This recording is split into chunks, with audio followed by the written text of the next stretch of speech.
Baik teman-teman, kita langsung masuk kepada materi untuk pertemuan kita hari ini.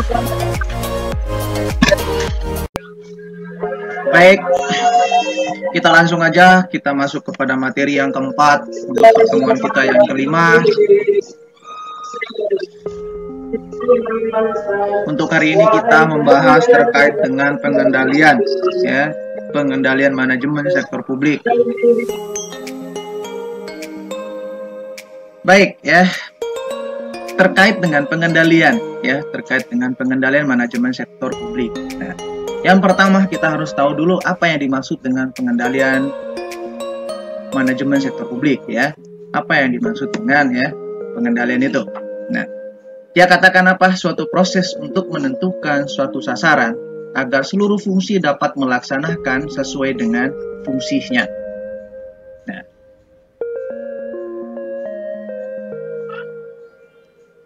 dia katakan adalah proses, ya, proses untuk menentukan suatu sasaran agar seluruh fungsi dapat melaksanakan sesuai dengan fungsinya masing-masing. Nah, dia katakan suatu proses. Nah, proses pengendalian manajemen itu bagaimana? Proses pengendalian manajemen itu adalah proses di mana manajer di seluruh tingkat memastikan bahwa organisasi yang mereka awasi mengimplementasikan strategi yang dimaksud. Nah, yang artinya apa? Ya, pada manajer ya di seluruh tingkat itu memastikan bahwa apa yang mereka impikan, apa tujuan mereka itu bisa diimplementasikan dengan baik, atau apa rencana mereka itu dapat diimplementasikan dengan baik. Ya, itu dalam kegiatan proses pengendalian manajemen. Nah, sebetulnya ya pengendalian manajemen untuk sektor publik itu hampir sama, ya, hampir sama dengan sektor swasta, ya, hampir sama dengan sektor swasta. Nah, kita akan belajar kurang lebih 1 jam ke depan ini untuk menggali, ya, apa yang membuat pengendalian manajemen sektor publik itu beda, ya.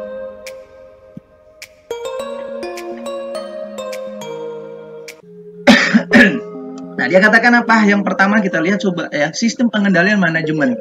Ya, di sistem pengendalian manajemen ini, ya, dia katakan untuk mencapai ya, tujuan organisasi diperlukan apa? Diperlukan penjabaran dalam bentuk program atau aktivitas. Jadi kalau kita mau mencapai tujuan apa yang kita inginkan atau tujuan dari organisasi itu apa, maka ya strateginya harus dijabarkan dalam bentuk program dan aktivitas, ya, sehingga dapat dimudahkan dalam pelaksanaannya. Lalu yang kedua, dia kata sistem pengendalian manajemen itu memberikan jaminan,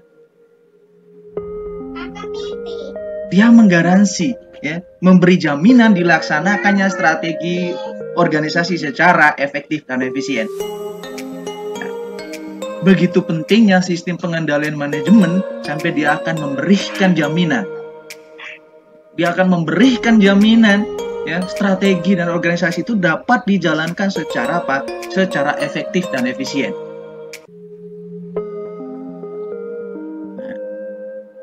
Untuk mewujudkan jaminan ini, ya, maka ada beberapa aktivitas, ya, beberapa aktivitas dari sistem pengendalian manajemen itu tersendiri.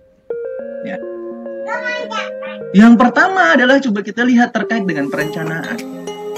Yang kedua adalah koordinasi antara berbagai bagian dalam organisasi.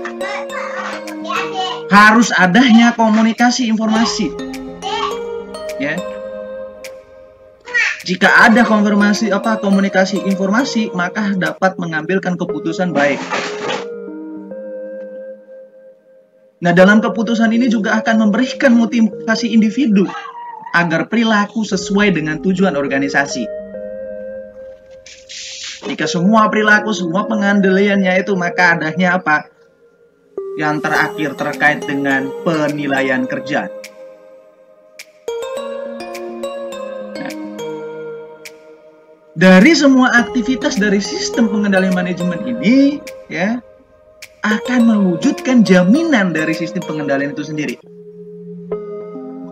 Karena tadi dia katakan apa? Sistem pengendalian manajemen ya memberikan jaminan dilaksanakannya strategi organisasi secara efektif dan efisien.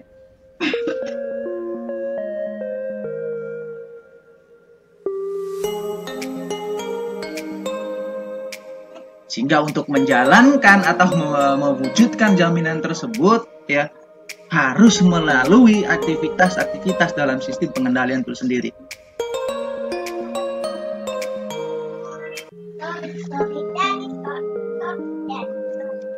Nah, lalu yang berikutnya adalah dalam sistem pengendalian manajemen ini ya, dalam sistem pengendalian manajemen sektor publik ya, itu harus didukung dengan pengendalian yang baik. Nah, untuk mendukung itu semua maka harus ada struktur organisasi. Ya, ada struktur organisasi. Habis itu ada yang namanya manajemen sumber daya manusia. Ya. Juga ada lingkungan yang sangat mendukung. Nah, kita melihat dari pertama terkait dengan struktur organisasi. Dia akan katakan apa? Sesuai dengan tipe pengendalian manajemen. Karena sistem pengendalian manajemen berfokus pada unit-unit organisasi sebagai responsibility center yang merupakan basis perencanaan, pengendalian, dan penilaian kerja. Gitu. Lalu untuk mendukung yang kedua adalah terkait dengan manajemen sumber daya manusia. Ya.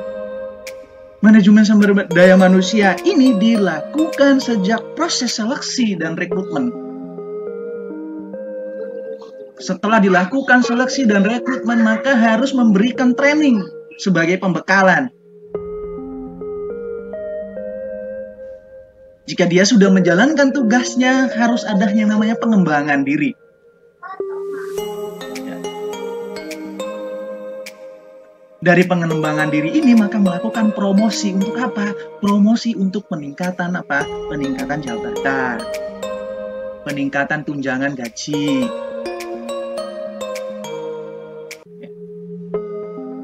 Dan tidak kalah penting juga adalah manajemen sumber daya manusia ini yang berkaitan dengan pemberhentian karyawan. Karena adanya sistem pengendalian dan proses pengendalian yang baik, maka dia tidak akan memberhentikan karyawan itu dengan apa? Dengan semaunya. Ya.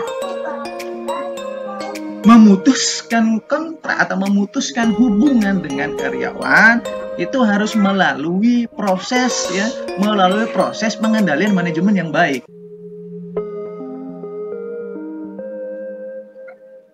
Lalu yang terakhir terkait dengan lingkungannya juga. Lingkungan juga harus mendukung gitu. Terkait dengan apa? Kalau sektor publik, kestabilan politik. Ya. Itu ada ekonomi, sosial, keamanan, dan lain-lain. Nah, kesemuanya ini, ya, tiga ini itu akan mendukung terkait dengan apa? Sistem pengendalian manajemen.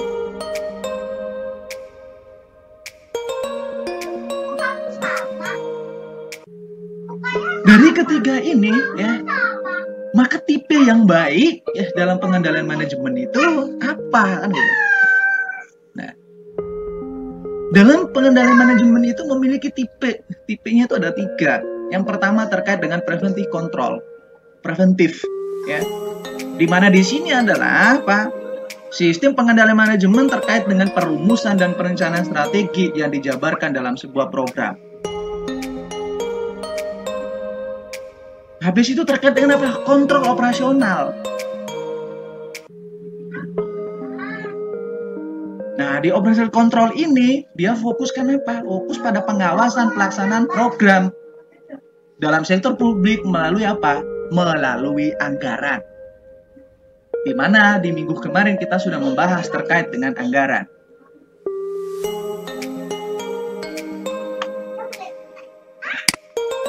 Nah, tipe yang ketiga adalah terkait dengan pengendalian kinerja. Di pengendalian kinerja ini adalah sistem pengendalian manajemen berupa analisis evaluasi kinerja berdasarkan tolak ukur kinerja yang ditetapkan. Nah, dalam pengendalian manajemen itu, dalam sistem pengendalian itu ada tolak ukur terkait dengan kinerja. Baik itu kinerja keuangan, kinerja sumber daya manusia, ataupun kinerja manajemen. Itu harus dievaluasi. Nah, evaluasinya berdasarkan apa? Evaluasi berdasarkan standar, ya, berdasarkan standar yang sudah ditetapkan. Jika tidak ada standar yang ditetapkan, maka kita tidak bisa mengevaluasi. Bagaimana kita bisa menentukan, ya, kinerja seseorang itu jika tidak ada standar? Tidak ada standar, kita bisa mengatakan, kerjamu jelek. Karena kerjamu jelek, maka kamu bisa meninggalkan tempat ini. Lalu jika dibalik, apa dasarnya jika kamu mengatakan demikian? Sementara yang dijalankan selama ini tidak ada tolak ukur atau tidak ada standar yang harus kita jalankan, yang harus kita perhatikan. Nah, dari tipe pengendalian manajemen itu, maka kita harus memahami bagaimana strukturnya, gitu ya. Bagaimana strukturnya? Nah, bagaimana strukturnya dalam pengendalian manajemen? Dia katakan apa? Yang pertama adalah sistem pengendalian manajemen itu harus didukung dengan struktur organisasi yang baik, yang termanifestasi dengan apa? Termanifestasi dalam bentuk struktur responsibility center atau pusat pertanggungjawaban.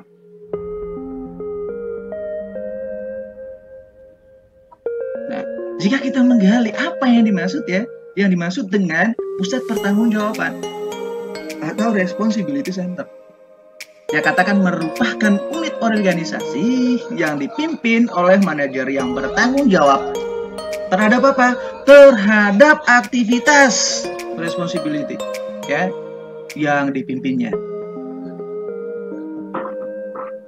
Nah, dalam pusat pertanggungjawaban ini, ya, ya, maka ada tujuan yang harus dipenuhi, ada tujuan yang harus dicapai, ya. Apa tujuan yang harus dicapai dalam pusat pertanggungjawaban atau responsibility, ya, responsibility center? Yang pertama dia katakan apa? Sebagai basis perencanaan, pengendalian, dan penilaian kinerja manajer dan unit organisasi yang dipimpinnya. Itu tujuan yang pertama. Tujuan yang kedua dia katakan apa? Memudahkan mencapai tujuan organisasi. Lalu dia katakan apa? Memfasilitasi terbentuknya goal congruence, ya. Setelah itu apa? Terkait dengan tujuan responsibility center ini adalah apa? Mendelegasikan tugas dan wewenang ke unit-unit yang dimiliki kompetisi sehingga mengurangi beban tugas manajer pusat. Lalu mendorong, ya, kreativitas dan daya inovasi. Dan sebagai alat untuk melaksanakan strategi organisasi secara efektif dan efisien. Lalu tujuan yang paling terakhir dia katakan apa? Sebagai alat pengendalian anggaran. Itu adalah tujuan dari pusat pertanggungjawaban atau apa? Responsibility center sini. Nah, kalau kita jauh lagi membahas terkait dengan, ya, pusat pertanggungjawaban ini, dia katakan apa? Ya, tanggung jawab manajer responsibility center merupakan apa? Menciptakan hubungan optimal antara sumber daya yang diinput, yang digunakan dengan output yang dihasilkan, dikaitkan dengan target kinerja, ya, di mana target kinerjanya itu adalah inputnya itu diukur dengan jumlah sumber daya yang digunakan. Targetnya apa? Ya, inputnya itu harus diukur dengan sumber daya yang digunakan. Lalu bagaimana target apa? Target outputnya. Ya, target outputnya itu apa? Diukur dengan jumlah produk atau output yang dihasilkan.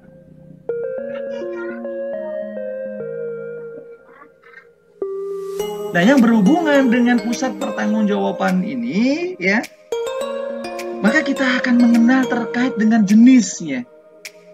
Yang pertama terkait dengan expense center, ya. Pusat apa? Pusat biaya. Nah, di pusat biaya ini dia katakan apa? Dinilai berdasarkan biaya yang dikeluarkan. Pada sektor publik, output seringkali ada tetap dan tidak dapat diukur. Hanya dapat diukur secara fisik dan tidak dalam nilai rupiah.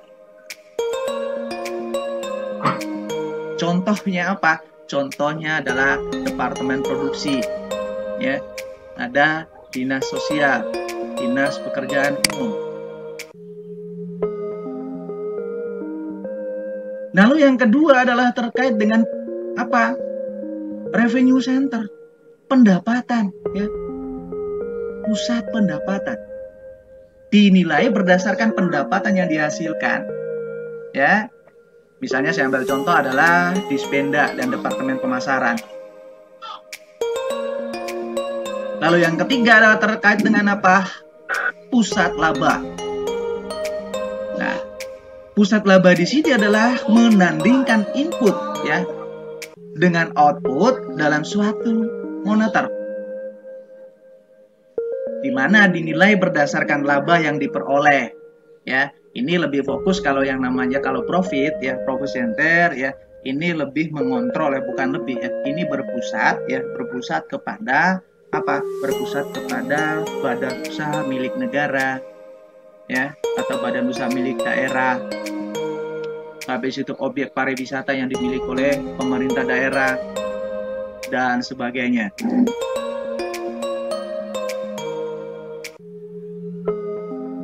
Lalu pusat pertanggungjawaban yang terakhir yang berhubungan dengan apa?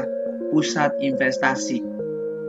Nah, kalau pusat investasi ini, ya, dinilai berdasarkan laba yang dihasilkan, dikaitkan dengan investasi yang ditanamkan pada responsibility center yang dipimpinnya. Ya. Nah, investasi ini, ya, saya ambil contoh adalah Departemen Riset dan Pengembangan. Ya. Untuk investasi di sini bedanya, ya, kalau kita sedikit membandingkan antara sektor swasta atau sektor privat dengan publik, ya. Kalau di sektor swasta, komersil, ya, investasi ini dia bertujuan untuk apa? Untuk mendapatkan apa? Mendapatkan laba. Ya. Atau untuk mendapatkan dividen. Kalau dalam sektor publik, ya, dia berinvestasi yang berkaitan dengan apa? Berkaitan dengan apa? Pengeluaran modal yang berhubungan dengan belanja. Belanja untuk menghasilkan fasilitas-fasilitas yang berkaitan dengan pelayanan publik.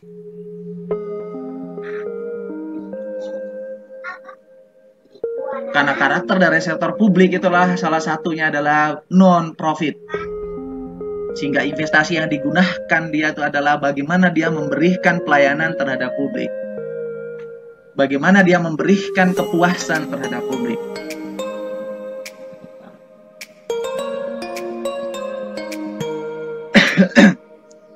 Nah, lalu yang berikutnya adalah, ya, lebih jauh lagi, ya, yang membahas terkait dengan responsibility, ya. Dia katakan apa? Pengendalian manajemen berfokus pada responsibility center. Karena apa? Karena responsibility center ini merupakan alat untuk melaksanakan strategi dan program yang telah diselesaikan melalui proses perencanaan strategi.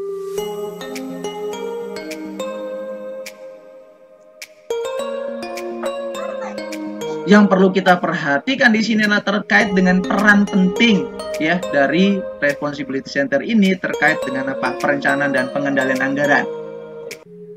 Dimana kalau kita melihat adalah anggaran itu apa? Mencerminkan nilai rupiah dari input yang dialokasikan. Ya. Saya meng-highlight terkait dengan apa? Anggaran itu mencerminkan nilai rupiah yang diinput, yang dialokasikan. Untuk apa? Ya, untuk semua aktivitas-aktivitas yang berhubungan dengan pelayanan publik.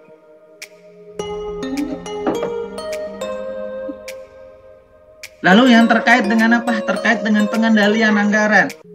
Nah, pengendalian anggaran ini meliputkan pengukuran output dan belanja yang real dilakukan dibandingkan dengan anggaran. Jadi berapa yang real yang dikeluarkan dalam anggaran 1 tahun.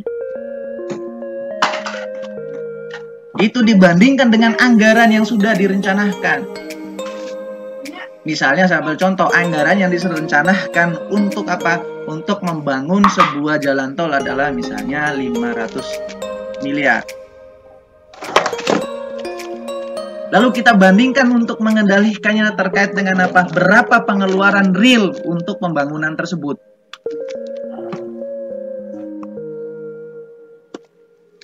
Ya, ternyata dalam pelaksanaannya anggaran real yang dihasilkan hanya 450 M. Ya, hanya 450 miliar. Maka di sini ada apa? Di sini ada kelebihan, ya, ada kelebihan sebesar 50 miliar. Lalu yang terakhir dia katakan variasi antara hasil yang dicapai dengan yang telah dianggarkan akan dianalisa. Untuk apa? Untuk mengetahui penyebab dan siapa yang bertanggung jawab atas variasi tersebut. Ya. Jika sudah menemukan penyebabnya, maka lakukanlah tindakan koreksi.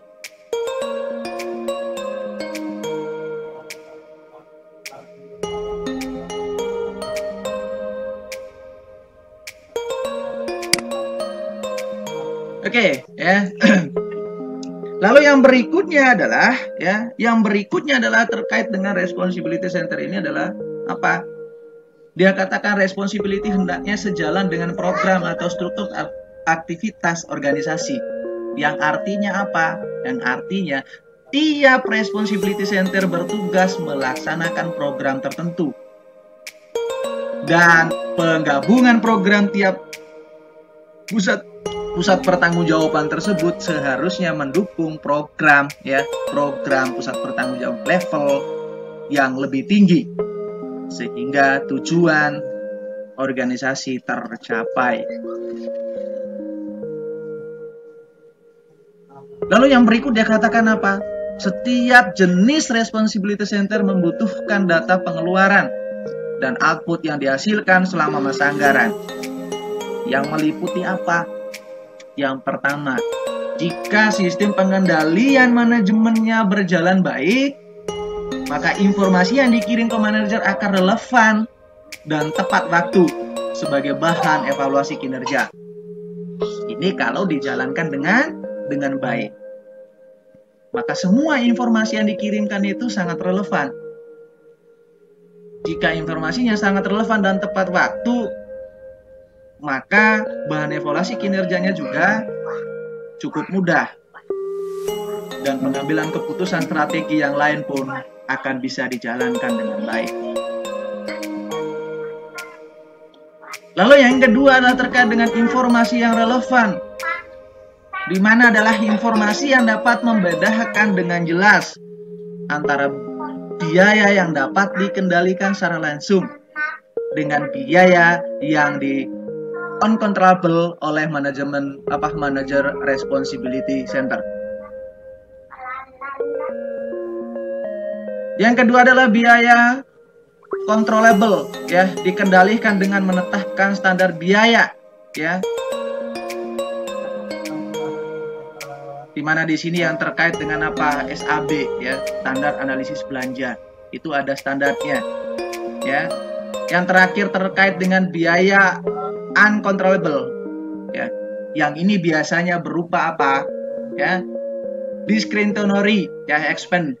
Di mana dia katakan apa? Maka dikendalikan melalui perencanaan anggaran yang ketat, ya, hard budget, ya, kepala, ya.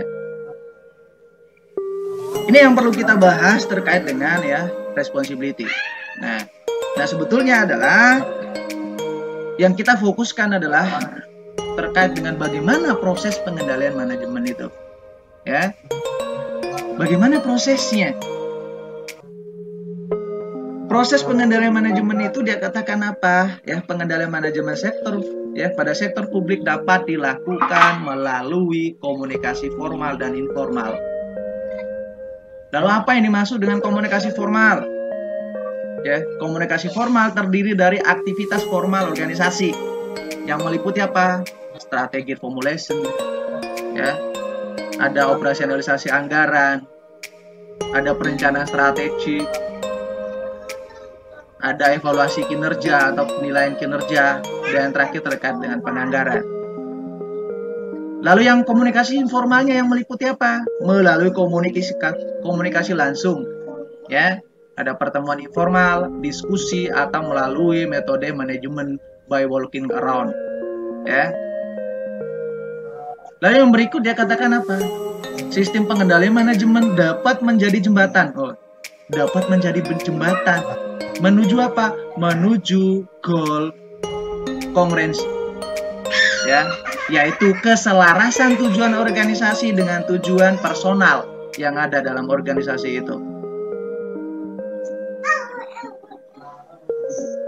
Lalu ada faktor yang perlu kita perhatikan terkait dengan apa faktor yang mempengaruhi, ya, goal kongruensi ini. Ada faktor yang pertama adalah faktor formal, ya. Misalnya terkait dengan sistem aturan yang berhubungan dengan apa? Ada reward dan punishment, ya. Ini yang berhubungan dengan sumber daya manusia, ya. Bagaimana orang jika langgar, ya, apakah dikasih reward atau dikasih punishment. Lalu terkait dengan faktor pengendalian informal, di mana dia terbagi menjadi dua. Ada yang bersifat eksternal dan ada yang bersifat internal. Nah, kalau yang bersifat eksternal dia katakan apa? Etos kerja dalam loyalitas karyawan, yang pada sistem pemerintah disebut dengan abdi negara dan abdi masyarakat. Nah, kalau bersifat internal misalnya apa? Ya, kultur organisasi terkait dengan gaya kepemimpinan. Habis itu bagaimana dia cara mengkomunikasi, apakah komunikasi yang diterapkan itu adalah komunikasi yang dua arah atau komunikasinya bersifat satu arah aja.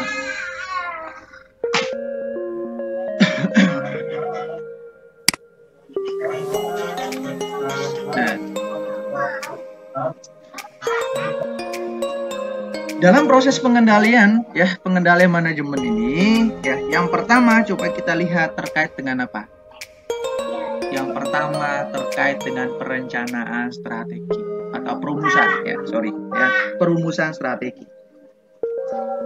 Nah, perumusan strategi ini dia katakan apa? Tugas dan tanggung jawab top manager, ya, dalam proses penentuan apa? Visi dan misi, tujuan, sasaran, target. Nah, di perumusan ini juga ya yang berkaitan dengan arahan serta strategi organisasi. Nah, kalau kita melihat ya, di pemerintahan perumusan strategi dilakukan oleh apa? Oleh Dewan Legislatif. Dan itu sudah tidak bisa dipungkiri lagi, ya. Yang hasilnya apa? Yang hasilnya dalam atau berupa GBHN sebagai acuan eksekutif dalam bertindak.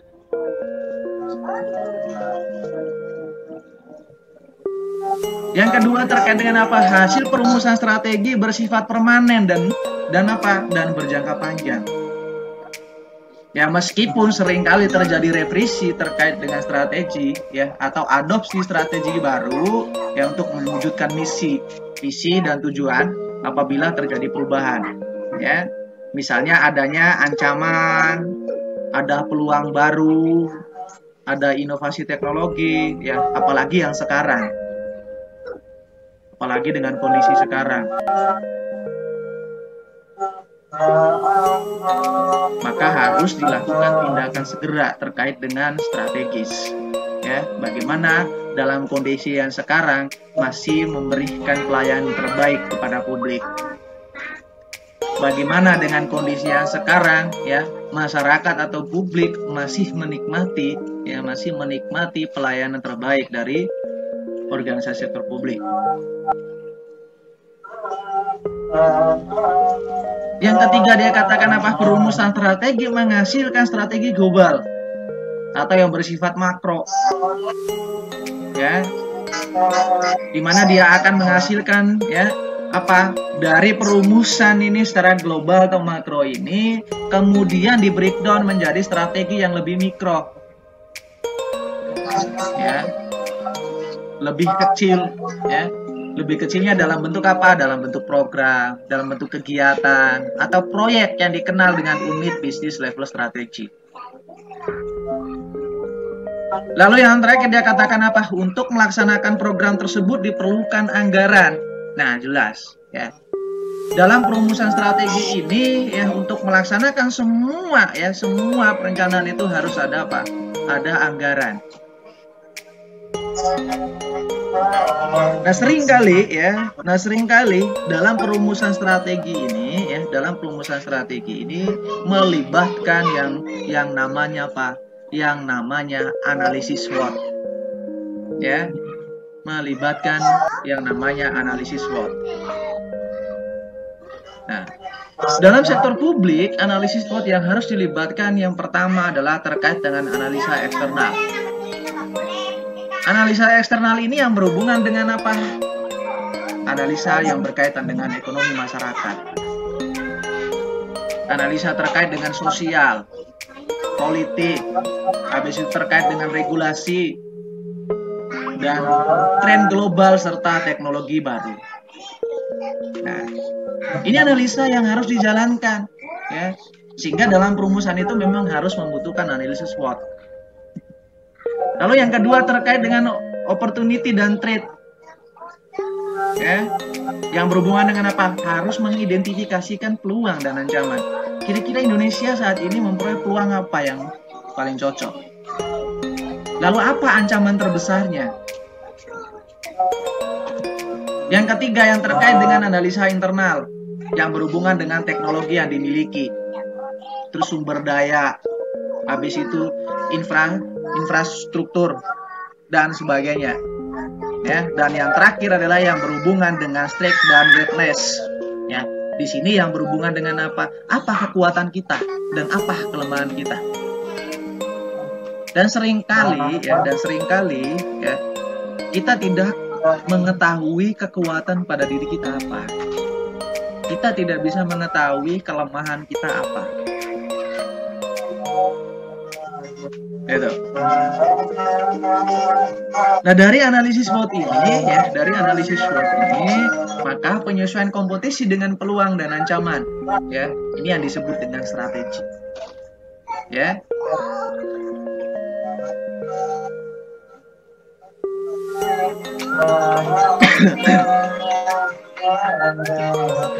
Nah, lalu yang berikutnya adalah ya proses pengendalian manajemen yang berikutnya adalah yang berkaitan dengan apa? Perencanaan, ya, strategic planning, ya. Di mana dia katakan apa? Ya, perencanaan strategi adalah proses penentuan program, penentuan aktivitas atau penentuan proyek yang akan dilaksanakan oleh suatu organisasi. Dan juga yang berkaitan dengan apa? Penentuan jumlah alokasi sumber daya yang dibutuhkan. Ini sudah berlanjut kepada perencanaan. Setelah ada perumusan, maka harus lakukan rencana. Tentukan programnya apa? Ya. Kira-kira apa program yang jangka pendek yang harus dijalankan? Ketika sudah tentukan itu, kira-kira berapa sumber daya yang dibutuhkan?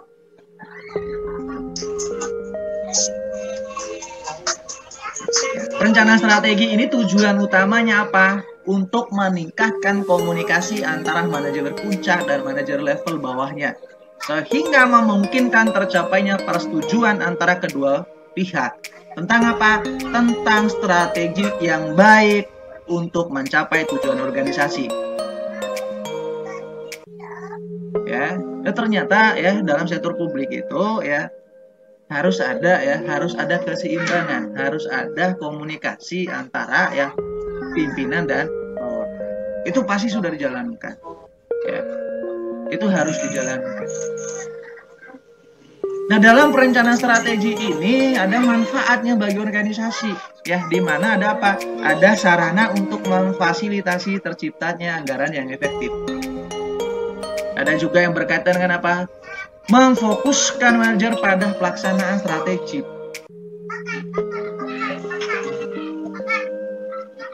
Dan yang paling kecil adalah ya yang paling terakhir dia katakan apa di situ? Alat untuk memperkecil rentang alternatif strategi. Ya. Ini bermanfaat terkait dengan rencana ya, perencanaan strategi.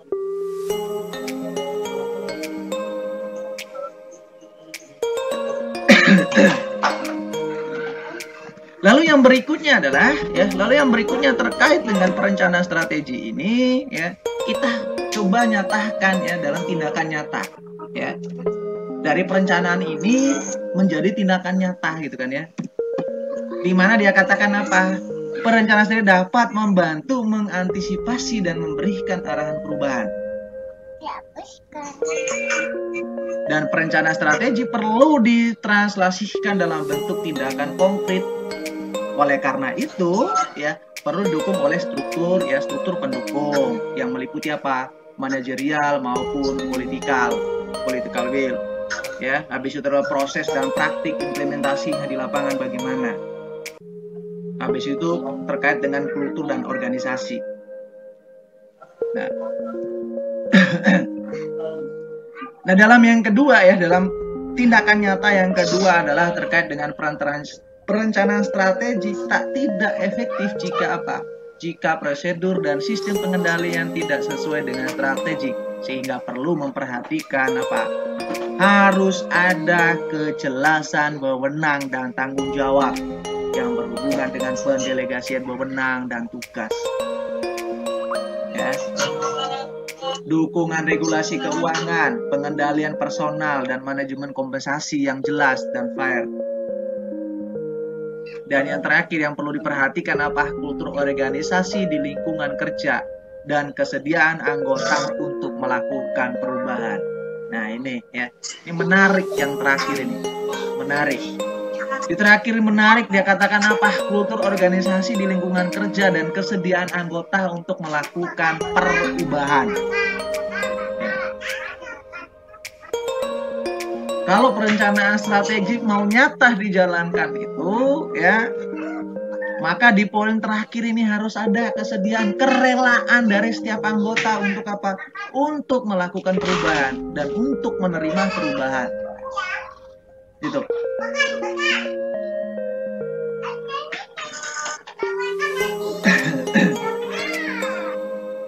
Nah, yang berikutnya adalah apa? Yang berikutnya terkait dengan perencanaan strategi ini yang berhubungan dengan apa? Ya, struktur organisasi harus mendukung strategi agar apa? Agar misi, visi, tujuan dan strategi perusahaan dapat dicapai.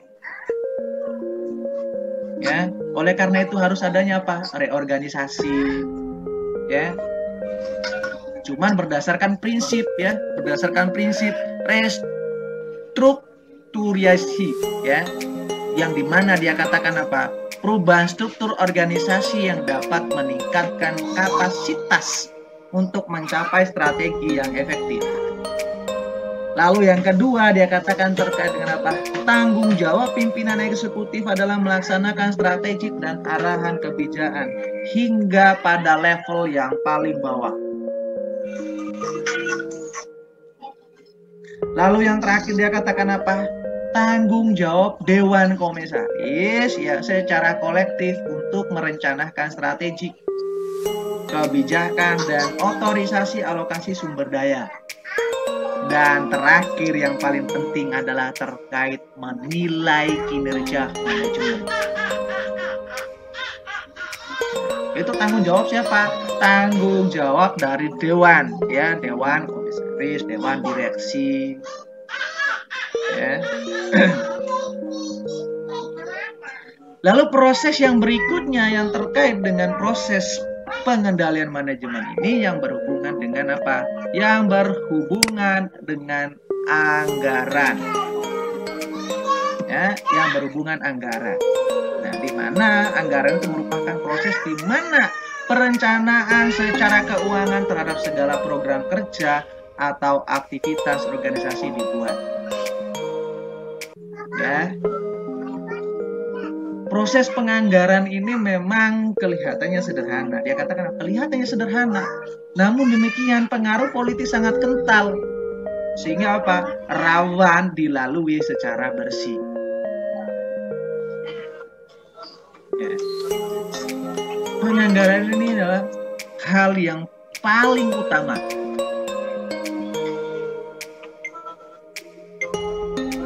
Memang sederhana, ya. Tapi semuanya adalah pasti ada minusnya, ya. Kalau dalam sektor publik minusnya adalah karena apa? Karena pengaruh politik yang sangat kental. Lalu yang berikutnya terkait dengan proses pengendalian manajemen ini yang berhubungan dengan operasional, ya. Kalau dalam operasional proses ini tingkatan manajemen akan melakukan pengawasan, ya, akan berjalannya program-program kerja yang sudah dirumuskan, direncanakan, dianggarkan sebelumnya, ya, apakah sudah berjalan sesuai dengan yang sudah direncanakan, untuk apa? Untuk mencapai tujuan yang diinginkan. Nah,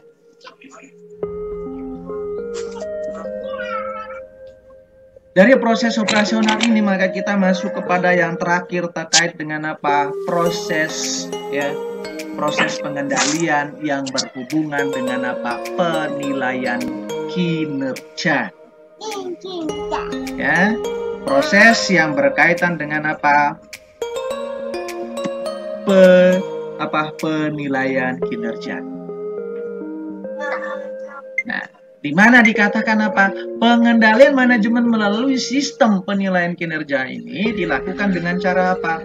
Menciptakan mekanisme reward dan punishment sebagai pendorong pencapaian strategi.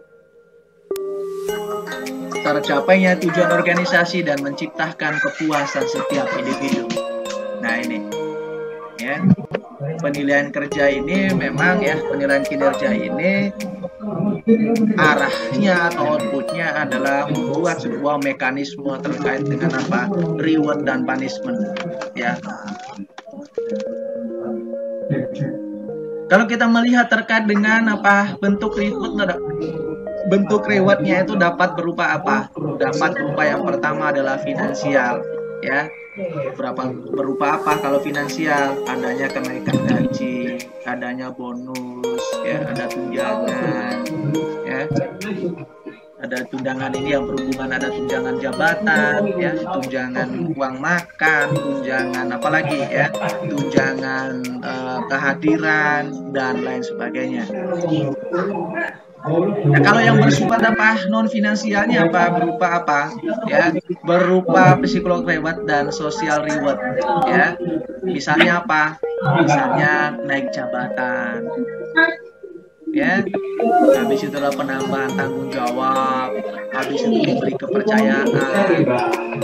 Ya, itu yang berhubung dengan apa? Yang bersifat non finansial. Lalu bagaimana terkait dengan punishment, gitu kan, ya? Ternyata, ya, punishment atau mekanisme sanksi dan hukum itu diperlukan untuk apa? Untuk kondisi tertentu, ya. Namun orientasi penilaian kinerja hendaknya lebih diarahkan pada reward, ya. Penilaian kerja ini memang outputnya itu adalah harus berdasarkan apa? Harus lebih kepada penghargaan. Bagaimana kita memberikan harga, ya, memberikan penghargaan terhadap seseorang yang sudah melakukan aktivitasnya secara baik, yang sudah melakukan aktivitasnya sesuai dengan target. Ya.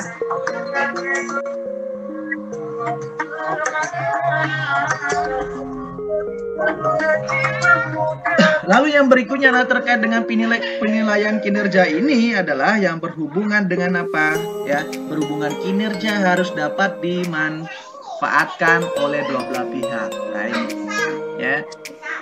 Kinerja itu, ya, penilaian kinerja ini harus dimanfaatkan. Yang pertama, Oke, saya ulang. Yang pertama adalah terkait dengan manfaat untuk pihak internal, ada pihak eksternal. Ya, kalau yang pihak internal itu dalam rangka meningkatkan kualitas pelayanan serta efisiensi biaya. Ya, meningkatkan kuantitas dan kualitas pelayanan itu untuk internalnya. Kalau eksternalnya apa? Dalam rangka pelaksanaan fungsi kontrol atau pengawasan dan sekaligus sebagai informasi dalam rangka mengukur tingkat akuntabilitas publik. Gitu.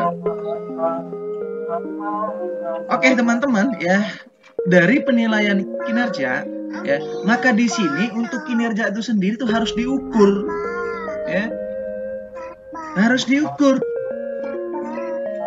ya.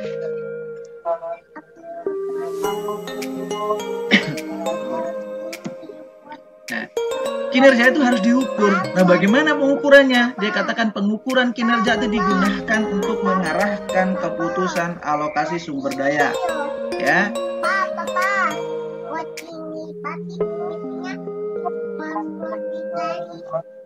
Nah, dalam pengukuran ini yang berkaitan dengan apa? Estimasi indikator kinerjanya itu yang berhubungan dengan apa? Ya, bisa. Suatu unit organisasi perlu melakukan estimasi ya untuk menentukan target kinerjanya. Ya. Target kinerja yang dicapai pada masa yang akan datang. Ya, bukan masa sekarang, tapi masa yang akan datang. Ya. Di mana ya indikatornya itu penentuan target tersebut didasarkan pada perkembangan. Ya.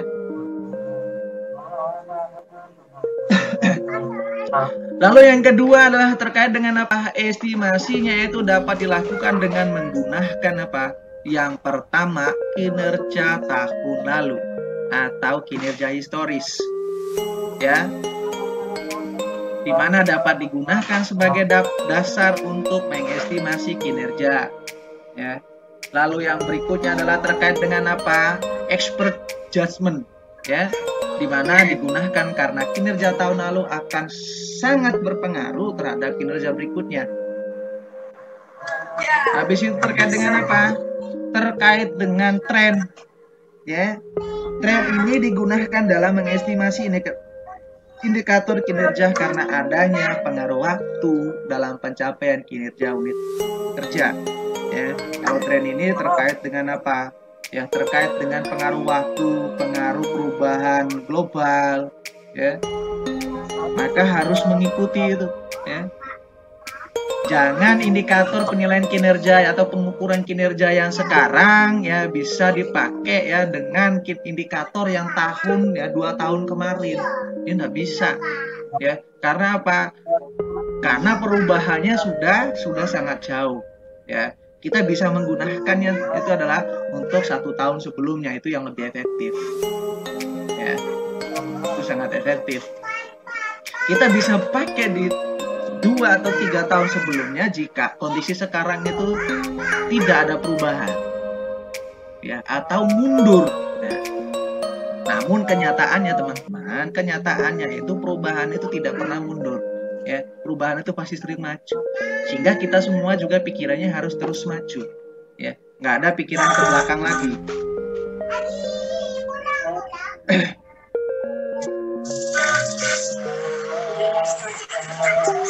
Nah, yang berikutnya adalah ya dalam pengukuran kinerja ini ya, di mana dia katakan apa? Ya, peran indikator kerja itu yang pertama adalah apa? Pengukuran kinerja dilakukan dengan mengembangkan variabel kunci yang sudah teridentifikasi menjadi indikator kinerja. Jika sudah diidentifikasi ya, maka dapat diketahui tingkat capaian kinerjanya. Karena indikator kinerja tersebut kemudian dibandingkan dengan target kinerja dan standar kinerja. Ya. Jadi targetnya apa dibandingkan dengan kinerja indikatornya, yang indikator yang sudah diidentifikasi, apakah bisa memenuhi standar, ya, apakah bisa memenuhi target yang harus kita capai. Ya. Habis itu adalah terkait dengan tahap akhirnya adalah evaluasi, itu sudah pasti ya, evaluasi yang berupa apa? Berupa feedback, reward dan punishment, ya.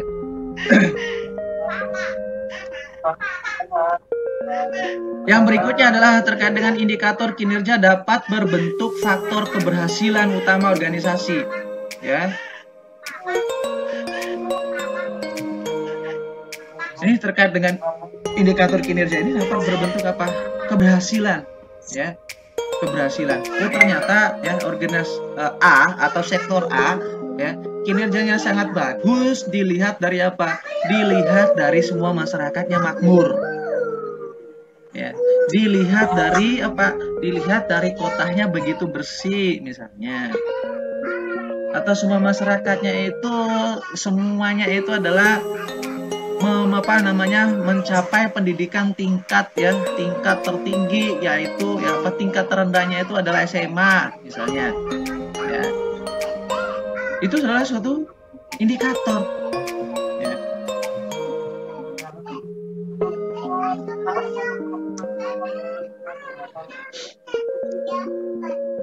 Dari ini yang perlu kita bahas pada hari ini juga adalah terkait dengan bagaimana kita mengembangkan terkait dengan indikator kinerja, ya. Bagaimana kita mengembangkan indikator kinerja itu, ya. Karena apa? Dia katakan indikator kinerja sangat penting untuk mengetahui suatu aktivitas dan program telah dilakukan secara efisien dan efektif, ya. Sehingga penentuan indikator kinerja perlu mempertimbangkan komponen, ya. Yang pertama terkait dengan biaya pelayanan, yang berkaitan dengan penggunaannya, kualitas dan standarnya bagaimana, cakupan pelayanannya, kepuasan bagaimana. Nah,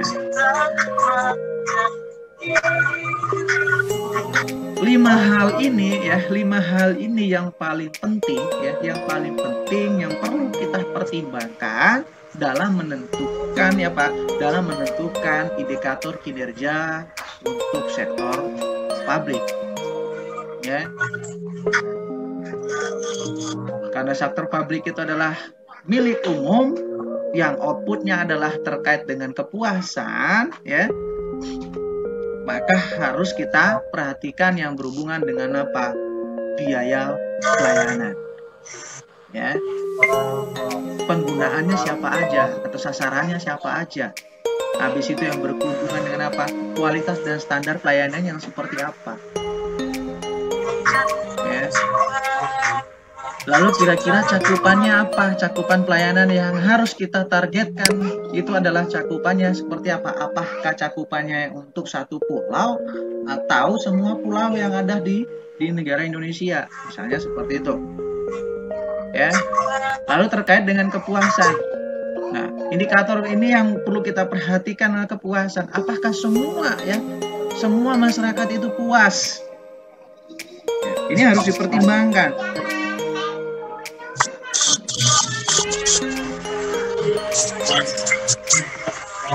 Baik, teman-teman. Nah, pengendalian manajemen ini yang perlu kita harus ingat dan harus kita pahami itu adalah terkait dengan apa? Terkait dengan yang paling penting adalah bagaimana kita menjalankan proses pengendalian manajemen itu dengan baik.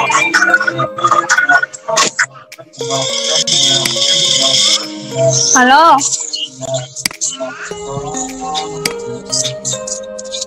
Apa?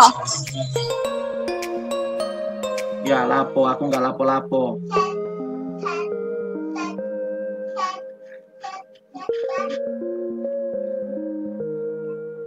Bentar ya, aku masih ngajar ya.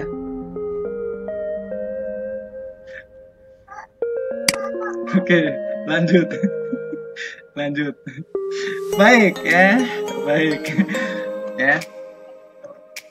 Saya ulang kembali adalah dalam pengendalian manajemen sektor publik ini yang perlu kita perhatikan itu yang pertama adalah terkait dengan bagaimana kita merumuskan strategi untuk pengendalian manajemen. Yang kedua adalah terkait dengan bagaimana kita merencanakan strategi itu. Ya. Lalu bagaimana kita mengalokasikan sumber daya manusianya atau sumber dayanya yang berhubungan dengan apa? Yang berhubungan dengan anggaran. Setelah anggarannya kita sudah tentukan, bagaimana kita mengawasinya? Ya, bagaimana kita mengawasi? Ini yang berhubungan dengan apa? Ya, proses operasionalnya, proses pengendalian manajemen untuk operasional. Nah, di mana yang terakhir tadi adalah terkait dengan apa? Ya, proses yang terakhir untuk pengendalian manajemen itu yang berhubungan dengan apa? Penilaian kinerja. Di penilaian kinerja ini yang berhubungan dengan apa? Yang perlu kita tekankan itu apa? Adalah adanya yang namanya reward dan punishment. Ya, adanya penghargaan. Tadi di mana penghargaannya itu yang berhubungan dengan apa? Ada yang penghargaannya bersifat finansial, ada yang non finansial. Ya. Sehingga untuk bisa menjalankan pengendalian atau menjalankan tujuan dari organisasi dengan baik itu, maka yang perlu kita perhatikan lagi adalah terkait dengan apa? Kita harus menentukan indikator kinerjanya. Ya. Jika kita tidak bisa menentukan indikator kinerjanya, maka bagaimana kita bisa menjalankan proses pengendalian yang baik? Nah, itulah yang perlu kita bahas untuk hari ini, ya. Yang perlu kita bahas untuk hari ini, ya, sampai dengan terkait dengan pengembangan apa? Pengembangan indikator kinerja. Ya.